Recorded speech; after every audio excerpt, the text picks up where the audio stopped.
Hey everybody, this is 550 Cool Dude, and I'm gonna be doing a updated bike check, my Eastern Traildigger 2010. So what I got at Jibs the other day, I got We the People Mad Max bars.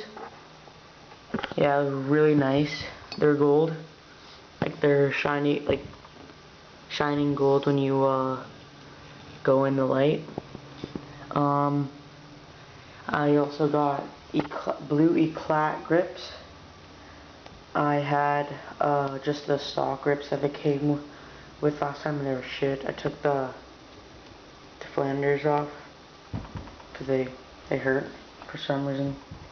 And I had just the regular purple Eastern bars, the stock ones. Yeah. So I will be getting some more new stuff for my bike. Like I'll be getting the V3 stem gold. And oh, I also got some stickers, some Colt stickers, like right there, Colt, and then right here, Colt shit solid with the guy getting executed, and Jib stickers.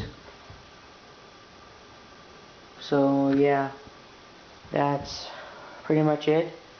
So I will be getting some more stuff. So comment, rate, and subscribe. See ya.